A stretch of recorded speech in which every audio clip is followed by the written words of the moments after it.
కూడా different different fishes ఉంటాయి. కొంతమంది సాఫ్ట్ ఫిషెస్ అంటారు, వైల్డ్ ఫిషెస్ అంటారు, కలర్ఫుల్ ఫిషెస్, వాస్తు ఫిషెస్, ఫ్లవర్ అని కానివ్వండి, లేదంటే వాస్తు పరంగా అట్లా ఏదైనా కావాలి అంటే అన్ని రకాల ఫిషెస్ ఉంటాయి మేడం. ఇవి చూడొచ్చు, ఇవి కలర్ఫుల్. ఈ మధ్య ఈ రీసెంట్ కాలంలో నవేడేస్ ఇవి బాగా వెళ్తున్నాయి. ఇవి కలర్ఫుల్ ఉంటాయి అనమాట. అన్ని కలర్స్ బాగుంటాయి, అన్ని కలర్స్ బాగుంటాయి అన్నమాట. విడోస్ అంటాము, టెట్రాస్ అంటాము.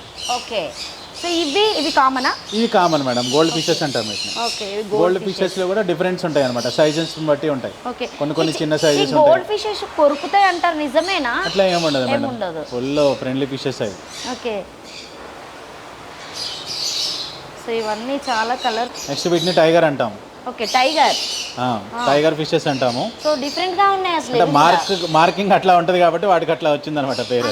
ఓకే, సో ఇవి ఎక్కడ తీసుకొస్తారు మీరు? మనకి వస్తాయి మేడం, చెన్నై నుంచి వస్తుంటాయి. ఓకే, డిఫరెంట్ డిఫరెంట్ ఏరియాస్ నుంచి వస్తుంటాయి అనమాట. ఇట్లాగే వీటిని మాప్స్ అంటాము. ఇవి చాలా చిన్నగా ఉన్నాయి, అంటే ఎన్ని డేస్ అన్నట్టు మాక్సిమం ఇవి మేడం జీబ్రాస్ అంటాం వీటిని. ఓకే, ఇవి జీబ్రాస్ అంటాం. చిన్నగా ఉంటాయి బాగా. ఓకే, చాలా చిన్నగా ఉంటాయి. అంటే ఉండడమే ఇంతనా? ఇంకా అంతే, ఇంకంతకన్నా పెరగవు మేడం, చిన్న చిన్నగానే ఉంటాయి అవి.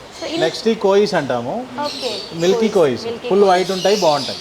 ఓకే, ఇవి చూడడానికి చాలా అంటే కలర్ఫుల్ కంటే వైట్ గా ఉండడం వల్ల చాలా అట్రాక్ట్ గా అనిపిస్తున్నాయి కదా. అసలు నాకు ఇవే షాక్ అనిపిస్తుంది అవి.